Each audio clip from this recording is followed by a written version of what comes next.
Conference में आप सबका स्वागत। I welcome Shri Ravishankar Prasad ji, minister for law and justice, communications and मेटी, Shri Prakash Javadekar ji, minister of आई&बी, forest, environment and climate change, Shri Ajay Sahni, secretary मेटी, Shri Amit Khare ji, secretary आई&बी।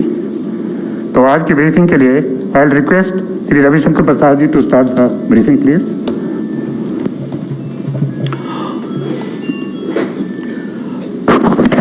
मित्र प्रकाश जी, पदाधिकारीगण और सभी आई&बी secretary और IT secretary और पत्रकार मित्रों, आज हम सोशल मीडिया के संबंध में गाइडलाइन और डिजिटल मीडिया और ओटीटी के बारे में कोड ऑफ एथिक्स, इसको लेकर आपसे चर्चा करने के लिए उपस्थित हुए हैं। ये आपको हम बता दें कि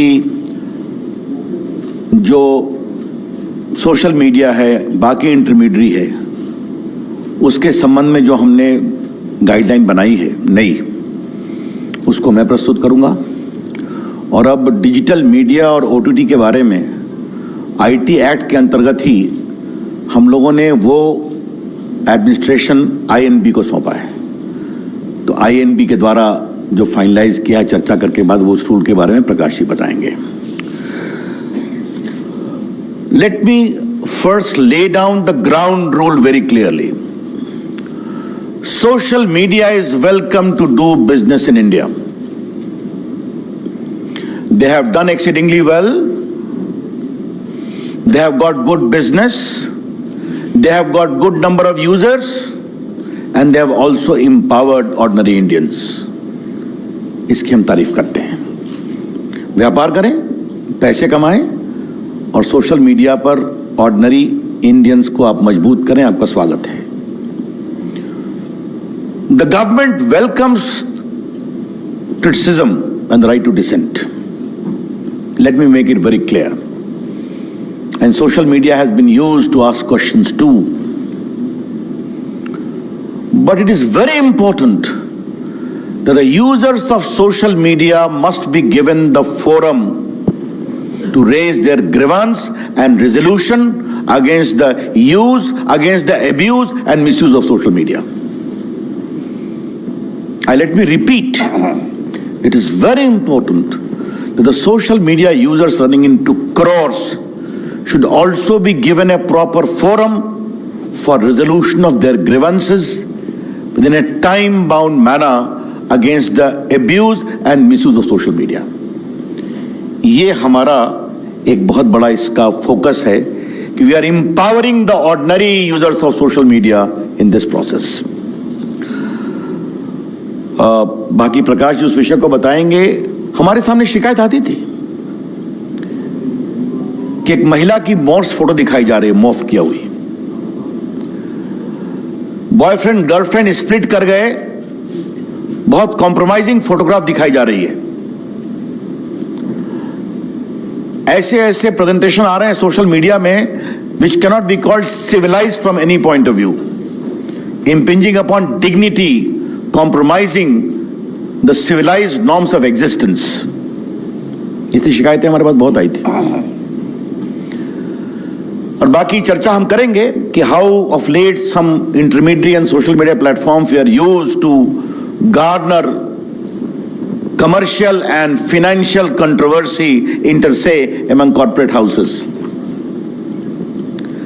हमारे सामने ये भी शिकायत आई थी कि सोशल मीडिया को आजकल क्रिमिनल, टेररिस्ट, देश में chaos, mayhem, वायलेंस को प्रमोट करने के लिए also from across the border कार्रवाई कर रहे हैं।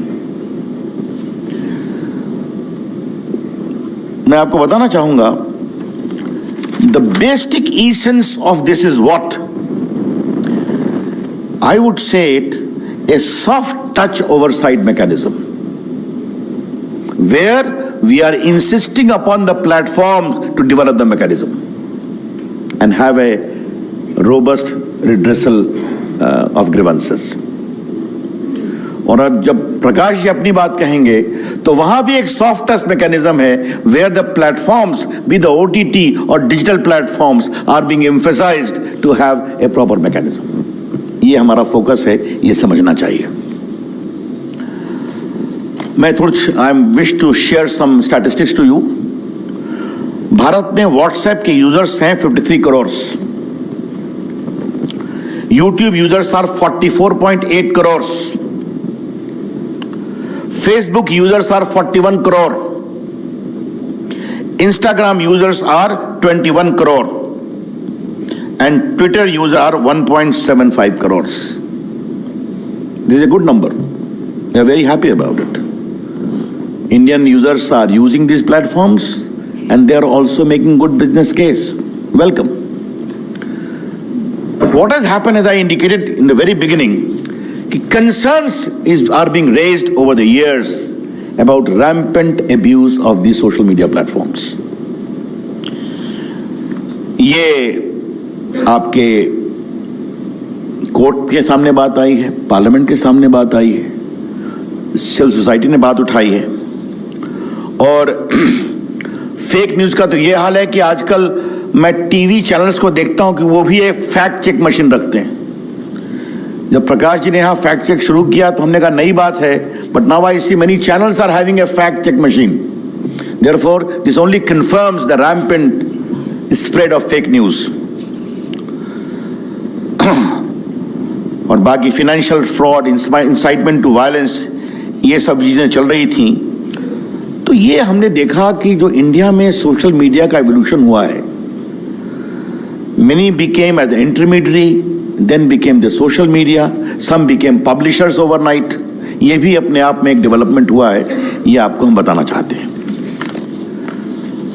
आज का हमारा rational and justification for new guidelines क्या है, मैं 4-5 पॉइंट आपके सामने रखना चाहता हूं और ये बहुत इंपॉर्टेंट है। आपको एक व्यापक प्रेस रिलीज मिलेगा। Supreme Court around 11 December 2018 in the Prajwala case asked us to frame necessary guidelines to eliminate child pornography, rape, gang rape images, videos and sites in content hosting platform and other applications. Supreme court ने फिर 24 सितंबर 2019 को मेरी ministry को direct किया कि please have a new guideline completed at the earliest. Our secretary mister Ajay Sahni had filed an affidavit in the court कि will be doing by this year beginning itself. Rajya Sabha में 26/7/2018 को कॉलिंग अटेंशन मोशन हुआ था fake news पर, abuse of social media पर, and all the members of parliament urged me to take action and there is my assurance on the floor of the house कि we will improve the entire guideline. और राज्यसभा की एक ad hoc committee की report है on 3 फरवरी 2020, जहां पर pornography on social media, effect on children, hate content on social media, इसको लेकर चिंता प्रकट की गई थी। Therefore, court orders, parliamentary proceedings, I only mention of Supreme Court, there are many orders of the High Courts as well to take action in this. हमारे ministry ने व्यापक कंसल्टेशन किया। We prepared a draft on 24th of December 2018, where we received 171 comments. We put those comments in public domain, and we had 80 counter comments too. Therefore, widespread consultations was done, and also in the case of INB, which will be explained by them. अब हम इसके salient features को आपके सामने रखना चाह देते हैं। बाकी तो रूल्स आपके सामने आएगा, प्रेस स्टेटमेंट भी है। पहला है कि 2 कैटेगरी की है, एक है intermediary which can be a social media intermediary, और दूसरा है significant social media intermediary. Significant social media intermediary पर एडिशनल ऑब्लिगेशन है। There are additional obligations on a significant social media intermediary. We shall notify the users number for a significant social media intermediary very soon. Who will be those? पहला है कि आपको एक grievance redressal mechanism रखना पड़ेगा, and इस grievance officer का नाम भी आपको रखना पड़ेगा, who shall register the grievance within 24 hours and disposal in 15 days. That is very clear. Second, if there are complaints against the dignity of users, particularly women, that expose their private parts of individuals or nudity or in sexual act, impersonation, etc., you will be required to remove that within 24 hours after a complaint is made. This particular provision is designed to respect the dignity of the women of India and anyone else. It's very clear. उसके बाद मैंने बता दिया आपको कि दो प्रकार के सोशल मीडिया होंगे। तो जो सिग्निफिकेंट सोशल मीडिया होगा उनको तीन काम करना पड़ेगा। पहला, you will have to have a chief compliance officer resident in India, responsible for ensuring compliance of the acts and the rules. Second, a nodal contact person resident in India for having 24/7 coordination with the law enforcement agencies. तो पहला हो गया chief compliance officer, दूसरा हो गया nodal contact person, तीसरा है appoint a resident grievance officer who shall perform the grievance redressal mechanism as I indicated. And next is, you must publish a monthly compliance report कि आपके पास कितने complaints आए, आपने उन पर क्या कार्रवाई किया और क्या रिड्रेसल किया. Therefore, just to concretize, we are empowering the ordinary users of social media and other intermediaries. You must have a robust grievance redressal mechanism, instituting the complaint within 24 hours, redressal within 15 days. You must have a chief compliance officer for significant social media. You must have a nodal contact person. You must have a resident grievance officer, all residing in India. And you must give a monthly compliance report. ये बहुत स्पष्ट है. उसके बाद एक सवाल आता है फर्स्ट ओरिजिनेटर का कि खुराफात हुई, but who was the creator, who was the first creator of the mischief? बार बार चीजें रीट्वीट पर ट्वीट होनी शुरू होती हैं, कई बार महम शुरू हो जाता है ऑन व्हाट्सएप, मॉब लिंचिंग में. तो फर्स्ट ओरिजिनेटर कौन है, इसके बारे में बताना पड़ेगा. This first originator will not, we don't like to have the content, क्योंकि कंटेंट तो बाहर आ जाता है, कई लोग ट्वीट रिट्वीट करते हैं. हु बिगैन द मिसचीफ, ये आपको बताना पड़ेगा. ये मिसचीफ अगर भारत के बाहर से हुआ है तो भारत में उसको किसने शुरू किया, ये बताना पड़ेगा. I repeat, the social media platforms upon being asked either by a court order और by the government authority will be required to disclose the first originator of the mischievous tweet और message as the case may be, and this should be only in relation to sovereignty and integrity of India, number one. Number two, security of the state, public order, relations with foreign states, or rape, sexually explicit material, etc., etc. तो आपको ये बताना पड़ेगा कि खुराफात पहले किसने शुरू की, उसको आपको जानकारी देनी पड़ेगी. यस. और ये सब उसी अपराध के बारे में होगा जहां 5 साल से अधिक की सजा है. I explain to you. बाकी उनका एक फिजिकल देश में एड्रेस होगा. इसमें हम एक और प्रावधान कर रहे हैं कि आपको एक वॉलंटरी वेरिफिकेशन ऑफ अकाउंट्स का इंतजाम करना पड़ेगा. Social media, not the government. The social media platform must have a provision for voluntary verification mechanism of the users. क्योंकि आप मोबाइल से करते हैं, बाकी से करते हैं, आपको बताना पड़ेगा. और एक अंतिम बात है कि 2 बातें कहूंगा कि अगर कोई अनलॉफुल इंफॉर्मेशन आपके प्लेटफॉर्म पर है, again if there is a court order or appropriate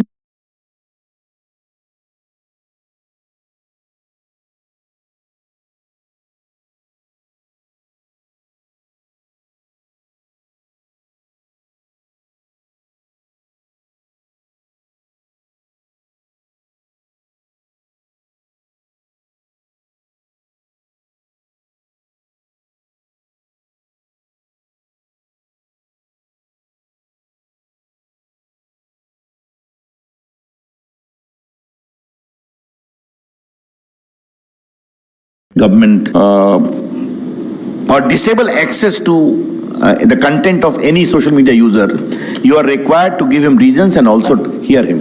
ये हमने एक प्रोविजन रखा है। मित्रों, ये जो सिग्निफिकेंट सोशल मीडिया के लिए जो हमने कानून बनाया है वो 3 महीने में हम लागू करेंगे ताकि वो अपनी मैकेनिज्म को इंप्रूव कर लें। We'll be giving a window for 3 months for significant social media, and the rest will come into effect from the day the rules are notified. That's all from my side. Over to Prakash. Ravi ji, बहुत धन्यवाद। जैसे आपको पता है कि नई technology का एक अच्छा फल है कि डिजिटल मीडिया न्यूज़ पोर्ट्स भी बन गए, न्यूज़ पोर्टल्स बन गए। वैसे ही ओटीटी प्लेटफॉर्म आ गया, लेकिन एक फर्क रहा कि जो आप लोग बैठे हैं प्रिंटिंग प्रेस से जो आते हैं उनको प्रेस काउंसिल का कोड फॉलो करना पड़ता है, लेकिन ऐसा डिजिटल मीडिया पोर्टल को कोई बंधन नहीं है। यहां टीवी के लोग हैं, उनको केबल नेटवर्क एक्ट में जो प्रोग्राम कोड है वो उनको फॉलो करना पड़ता है, लेकिन ओटीटी प्लेटफॉर्म्स को ऐसा कोई नियम नहीं है। और इसलिए सरकार ने यह समझा कि एक लेवल प्लेइंग फील्ड होना चाहिए। All media platforms must have the same justice system, और इसलिए डिजिटल हो, प्रिंटिंग हो, टीवी हो, ओटीटी हो, कुछ नियमों का पालन करना पड़ेगा, कुछ प्रोसेस सेट करना पड़ेगा। और लोगों की मांग भी बहुत थी। लोगों की मांग, रोज सैकड़ों पत्र मंत्रालय में आते हैं। इस बार इस सेशन में ओटीटी प्लेटफॉर्म पर 50 प्रश्न पूछे गए, दोनों सदन में मिलकर 50 क्वेश्चंस। देश भर में इस विषय की कितनी चर्चा है इसका ये उदाहरण है। और उसके बाद हमने ओटीटी प्लेटफॉर्म्स के साथ दिल्ली, चेन्नई और मुंबई में उन उद्योगों के सभी लोगों को बुला के विस्तृत चर्चा की। मैंने खुद दिल्ली में 2 मीटिंगें बुलाई, और पहले मीटिंग में मैंने ओटीटी प्लेटफॉर्म को कहा कि आप सेल्फ रेगुलेशन बनाओ जैसा टीवी वालों ने बनाया है, लेकिन नहीं हुआ दुर्भाग्य से। फिर मैंने एक बार फिर मीटिंग बुलाई और कहा कि 100 दिन में बनाओ, लेकिन वो भी नहीं बना। बाद में कुछ नोट बनी थी जिसमें कोई सेल्फ रेगुलेशन बाहर का कोई आदमी भी नहीं था, और इसलिए हमने तय किया कि एक इंस्टीट्यूशनल मैकेनिज्म सभी मीडिया के लिए होना चाहिए, क्योंकि मीडिया की आजादी लोकतंत्र का आत्मा है। Both we have fought for maintaining press freedom and have gone to jail during emergency. But let me also tell you that every freedom has to be responsible freedom. और उसके लिए we have decided to have 3-tier mechanism for OTT platforms. First, for OTT and digital news media, both will have to disclose their details from where they publish, how they publish, how much is this spread, anything. So that disclosure will come. That is first, information. We are not mandating a registration. We are seeking information. Then second is, there has to be grievance redressal system, as Ravi ji has said. Their grievance redressal system in the same manner, it will work in OTT platforms and digital media portals also. They will have to have their own portal for grievance redressal. Then second tier will be self-regulation. On OTT platforms, they will have to have a self-regulation, a body headed by a retired Supreme Court or High Court judge or otherwise very eminent person in this category. So this is what we are entailing. So there any grievances, there has to be a place for making grievance. उसकी सुनवाई होनी चाहिए और उसके सुनवाई पर कोई judgement आना चाहिए। और जैसे हम टीवी पे देखते हैं कि टीवी पर स्क्रॉल आता है, माफी मांगते हैं, कुछ दंड भी होता है, तो ये खुद करते हैं, सरकार नहीं करती। तो वैसा ही हम करना चाहते हैं कि ये होना चाहिए। और तीसरा, एक सरकार है तो सार्वभौम सरकार होती है, सॉवरेन सरकार होती है, तो एक ओवरसाइट मैकेनिज्म भी होगी जहां एकदम तुरंत फैसले भी करने पड़ते हैं। कोई बहुत बड़ा पेच तैयार हुआ तो ये ओवरसाइट मैकेनिज्म रहेगा। और ओटीटी प्लेटफॉर्म में एक और है कि अभी सेंसर बोर्ड होता है फिल्म वालों को, लेकिन ओटीटी को सेंसर बोर्ड नहीं है। तो हमने कहा है self classification of age related issues to be solve, and उसका एक प्रोसेस हो कि 13 से ऊपर 13+, 16+ and A category, there has to be a mechanism of parental lock and ensuring compliance that children don't see that. But बाकी you सिनेमे जो है वैसे वहां भी यू क्लासिफिकेशन सेल्फ क्लासिफिकेशन है, लेकिन उसके लिए भी जो कोड सेंसर बोर्ड का है, जो एक एथिक्स कोड है, वो सबको कॉमन रहेगा। और इसलिए वो रहेगा। लास्ट में मैं इतना ही कहूंगा कि जो डिजिटल मीडिया पोर्टल्स है उनको भी अफवाह फैलाने का, झूठ फैलाने का यह अधिकार नहीं है, किसी को भी नहीं है। As I said, media freedom is absolute but with responsible, reasonable restrictions, and that is the self-restrictions of responsible, that is called responsible freedom. And उस freedom के दायरे में ये दोनों, और ये कानून एक ही है, आईटी का जो MIT का कानून है, उसी के अंदर जो बिजनेस रूल बदले मोदी जी ने, और ये जो कंटेंट वाला मुद्दा है खासकर मीडिया का और ओटीटी और डिजिटल मीडिया, इसका आईएनबी एडमिनिस्टर करेगी। बाकी जो इंटरमीडिएट प्लेटफॉर्म्स है उस पर का संज्ञान आईटी मिनिस्ट्री पहले जैसे कर रही है वैसे ही करेगी। बस मुझे भी इतना ही कहना है। धन्यवाद सर। एक minute, before we take your questions friends, सिर्फ दो बातें मुझे ऐड करनी है। जो प्रकाश जी ने कहा, सुप्रीम कोर्ट का फैसला है कि Internet is not a fundamental right by itself, but the fundamental right of freedom of speech and expression under 19(1) can use Internet to exercise that right. So if it is a fundamental right under 19(1), it is subject to 19(2) of the Constitution, which is reasonable restrictions can be imposed in pursuit of safety, security, sovereignty of India, public order etcetera etcetera. एक बात मैं ये कहना चाहूंगा। और दूसरी बात हम कहेंगे, सभी सोशल मीडिया का स्वागत है, लेकिन बड़े आदर से कहूंगा, there should not be double standards.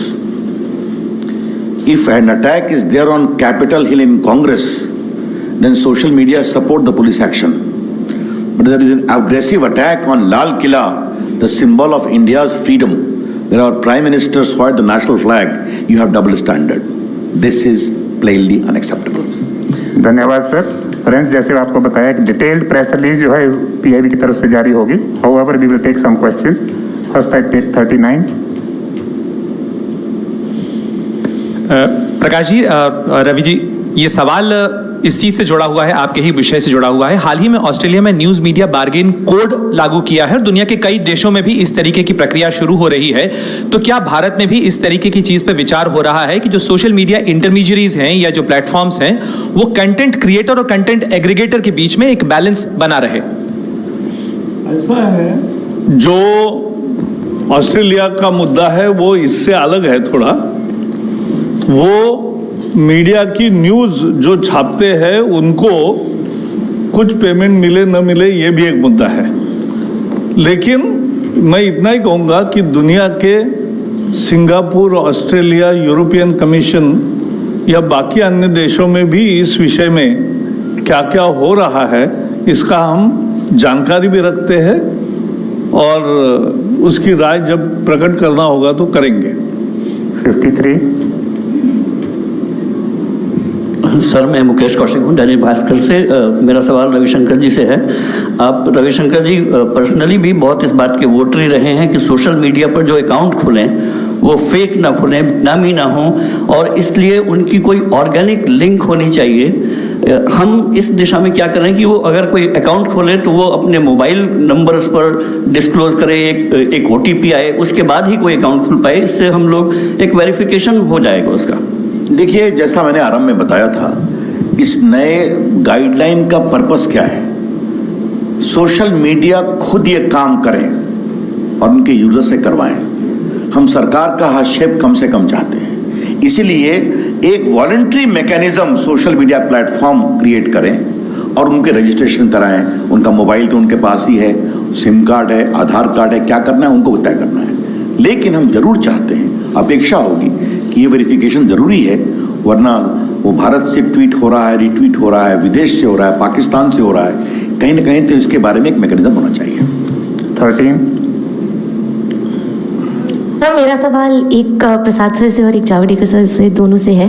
Sir, social media companies कहती हैं कि ओरिजिनेटर आइडेंटिफाई करने के लिए उन्हें end to end encryption break करना पड़ेगा, तो उसके ऊपर आपका क्या कहना है? वो कह रहे हैं कि प्रिवेसी जो है वो लोगों की वायलेट होगी। एंड जावड़ेकर सर से क्वेश्चन बेसिकली ये है कि सर, जो ऑनलाइन न्यूज़ मीडिया कंपनीज हैं उनका मानना है कि, और आपके एक्ट के हिसाब से, रूल्स के हिसाब से ऐसा लग रहा है कि वो 69A के अंडर आएंगे, IT एक्ट के, तो उसके अंडर लाने का उसको क्यों परव्यू किया गया है? ब्लॉकिंग एक्सेस क्यों दिया जा रहा है सर? पिछले कुछ दिनों में इस रेगुलेशन के बारे में अलग अलग खबरें आई है। जब आप रूल्स देखोगे और प्रेस रिलीज देखोगे तो बहुत सारे गलत निकलेंगे। As far as your question is concerned, let me make it very clear. When you are talking about first originator, we are not asking them to disclose the content. Simple question, ये खुराफात किसने शुरू की? Who began this mischief? That's that. That's all. And it will be only in relation to issues where punishment is for more than 5 years, including security, sovereignty, integrity of India, rape, etc., all these things. Therefore, there is a proper safeguard. 33। लेकिन वही सवाल था रवि जी और प्रकाश जी दोनों से कि अगर आपने रेगुलेशन बनाया है, उसका 1 बार, 2 बार, 3 बार अगर रेगुलर वायलेशन होता है तो उसको सुधारने के लिए या फिर दंड का अलग अलग दोनों फील्ड में क्या प्रावधान होंगे, स्पेसिफिक दोनों फील्ड के लिए? देखिए, मैं आपको बता देना चाहता हूं, आज के दिन भारत में फिर रिपीट करूंगा, सोशल मीडिया, इंटरमीडियरी, इन सबों का देश में स्वागत है। भारत के लोकतंत्र में आपने देश के लोकतंत्र को मजबूत किया है, आम आदमी को आवाज दी है, तो कृपया करके जिम्मेवारी के साथ उसका अनुसरण करें, ये मेरी विनम्र प्रार्थना है। और अगर इतने क्लियर गाइडलाइन जहां दायित्व उनका है, अगर उसका वो अनुपालन नहीं करेंगे तो जो भी कानून में प्रावधान है IT एक्ट में बाकी है वो देखा जाएगा। I want to repeat in very right earnest that we appreciate the proliferation of social media in India and also its use by ordinary Indians. We want them to be more responsible, more accountable for the laws and Constitution of India and give voice to their users. I hope they'll appreciate. If they don't, then whatever the provisions are there in the law will take its course. 82। नहीं, उनका एक प्रश्न OTT पे क्या होगा self regulation में? तो जैसे आज टीवी का सेल्फ रेगुलेशन है और किसी की भी शिकायत है तो सुनवाई होती है, जज करते हैं और जजमेंट भी देते हैं कि जिसमें सजा यानी फाइन भी होता है, स्क्रॉल भी चलाना पड़ता है या अन्य भी प्रकार है। तो ऐसे ही मैकेनिज्म उसी तरीके से ये OTT प्लेटफॉर्म्स को तैयार करना पड़ेगा। So this is Aditi from Times Now. I have a question for Mr. Ravi Shankar Prasad. Sir, we're given to understand that even the news pages and the news handles are going to be included in the new guidelines. So my question was, how exactly is the news content also going to be regulated, and what are the details of the special guidelines for the news publishers? I think Prakash, you have asked this question to the wrong person, but let me tell you, Prakash ji has already said very specifically, we are only removing the double standards. What is being followed in the print, you follow here as well. That's all. Print media को press council का code follow करना पड़ता है, वही code है, और उनके संबंध में किसी को शिकायत करनी है तो प्रेस काउंसिल के सामने शिकायत कर सकते हैं, उसकी सुनवाई होती है, दोनों पक्ष सुने जाते हैं, और फिर प्रेस काउंसिल भी दंडक करता है न्यूज़पेपर्स को, तो वही तरीका रहेगा। 20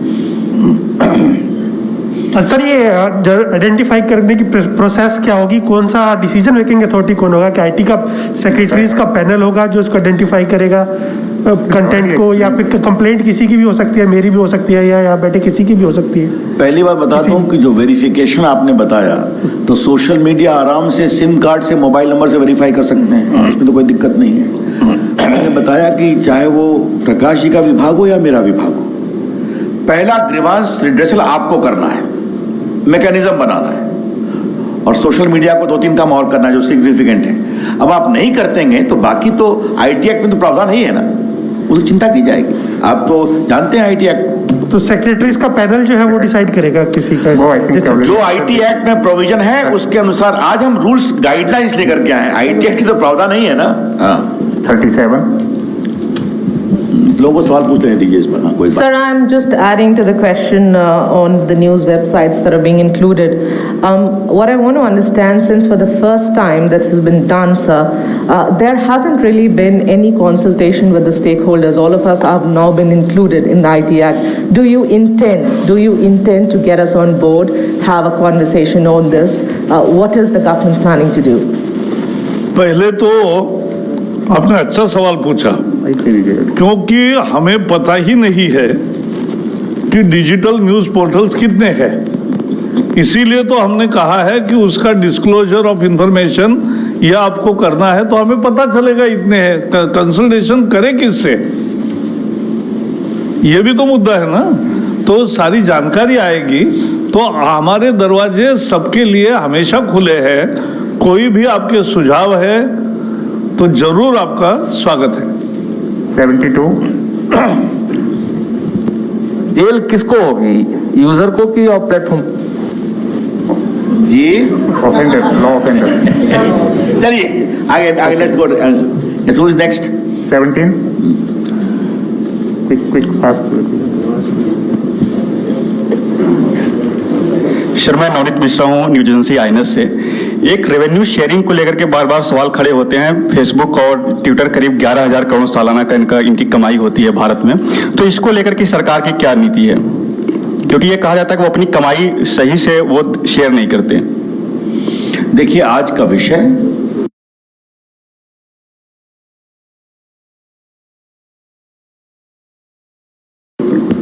social lines OTT digital platform guideline के बारे में है। तो अगर आप इसी पर सवाल केंद्रित करेंगे तो कृपा होगी। बाकी कौन अपना रेवेन्यू कितना शेयर करे, कैसे करे, इसको लेकर दुनिया में बहुत बहस चल रही है। कई जगह उस पर गाइडलाइन बने हैं, वो एक बड़े डिबेट का विषय है। 129 Sir, I'm Surabhi from the Economic Times. Just want to understand, sir, that will there be another round of consultation on all these guidelines? Because you've not notified it, so how long will it take to notify these guidelines? And like my colleague asked, that none of the news publications have been given an opportunity to actually, comment or consult on these guidelines. So will there be a formal process of consultation which will be done to call all the news publications and get their comments on this code? Your question is to whom?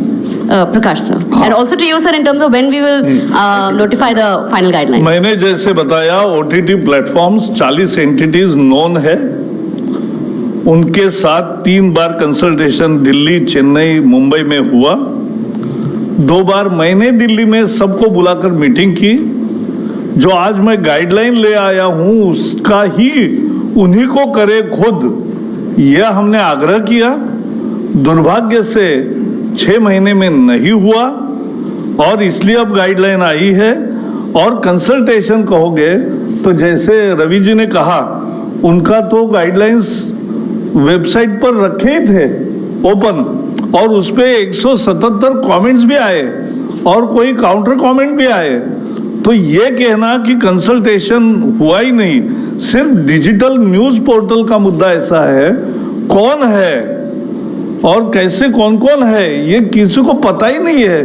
अब जब disclosure होगा और वो जानकारी सब आएगी, तब आपके हमारे दरवाजे आपके लिए खुले हैं। 154. Just a minute. I would like to add one thing to what Prakash ji said very significantly. When we sit in the government, we have to take into account the concerns of all the stakeholders. That is what Narendra Modi's accountable government is about. Should we keep quiet when a mother starts complaining to us that my daughter is being exposed like this? Should we keep quiet when a small business entrepreneur is sought to be swarmed by big business houses based upon falsehood? My department is full of these complaints. So is Prakashji's. Therefore, we have said, no, we will have this mechanism, but you will have to enforce it. We will have a soft touch. That is what this is about. What is the timeline for the final? Wait कर लीजिए ना, जैसी होगा आपको मालूम हो जाएगा, जल्दी ही करेंगे।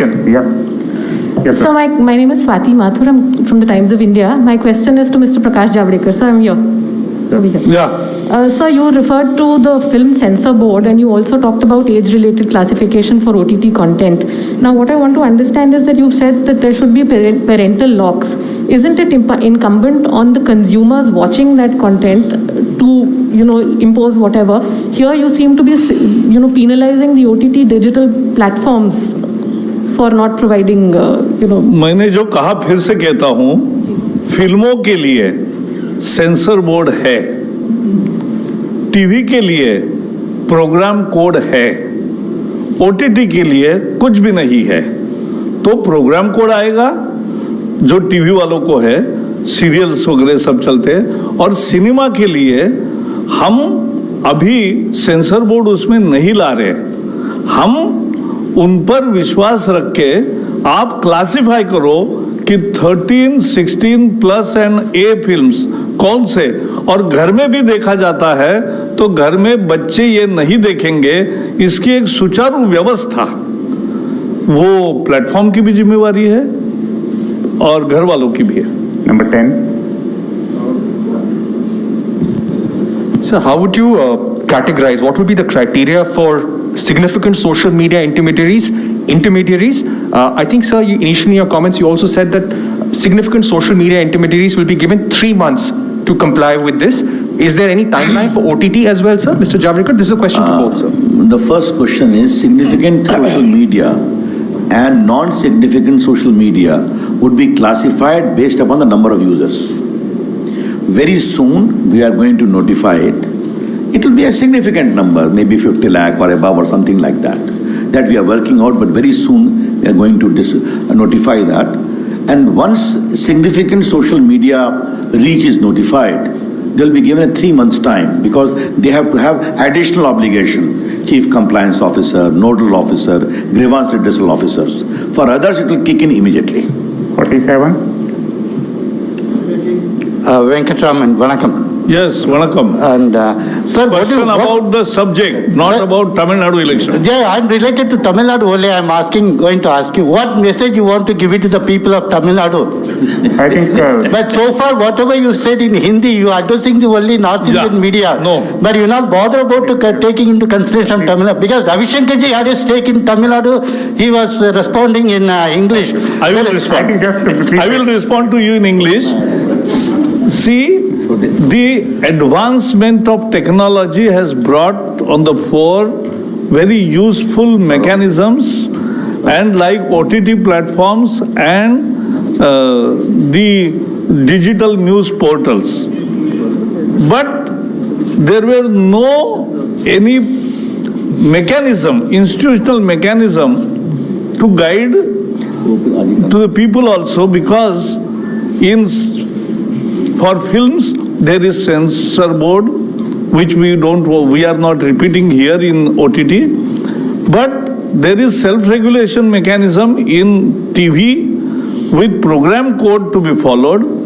The same thing we are bringing to OTT, and at the same time, for digital news portal, they will have to first give information about their existence, and then they have to follow the press council code that is called Code of Ethics.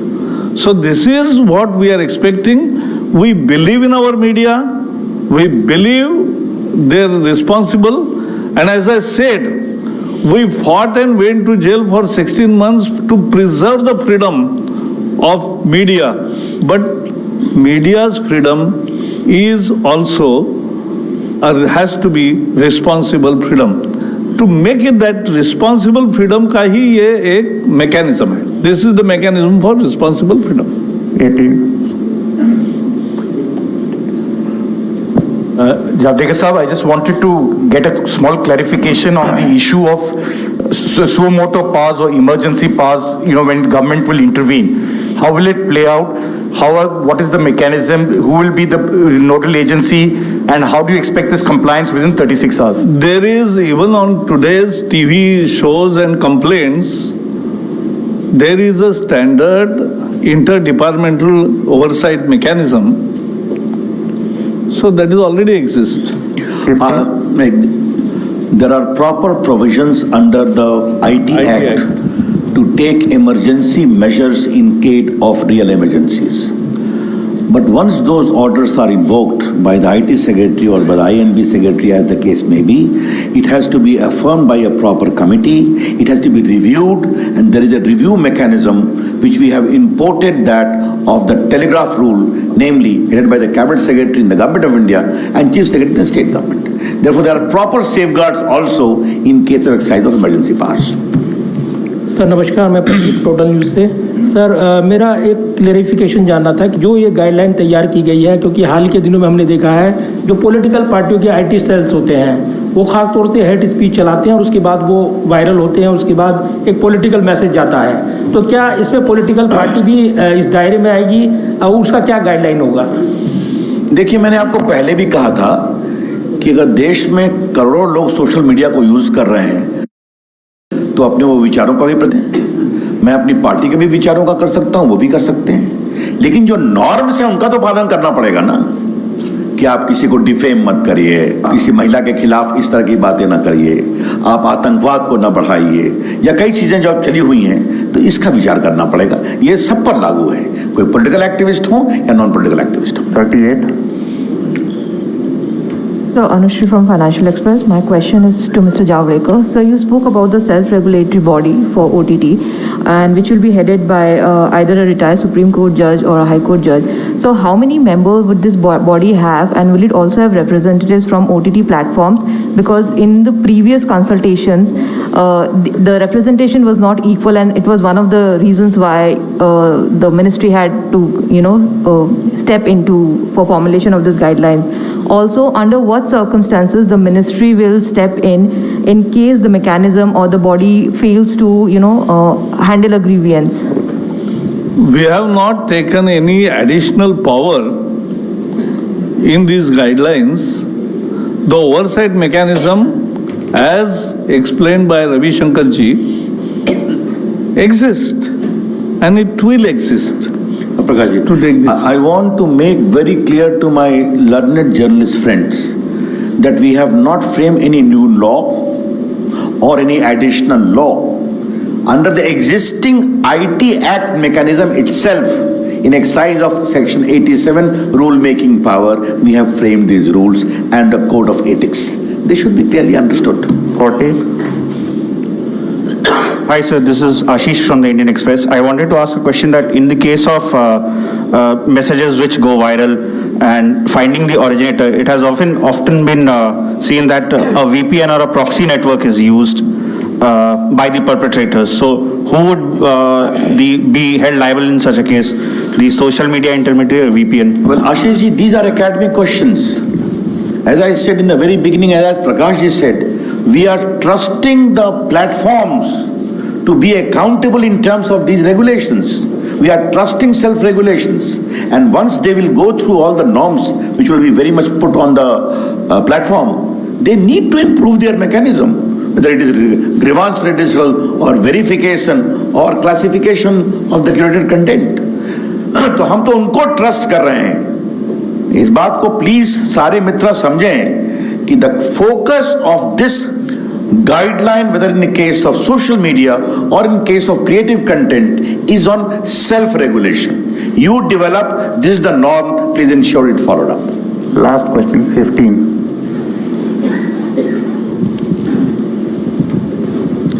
Sir, you spoke about press council norms for websites, sir.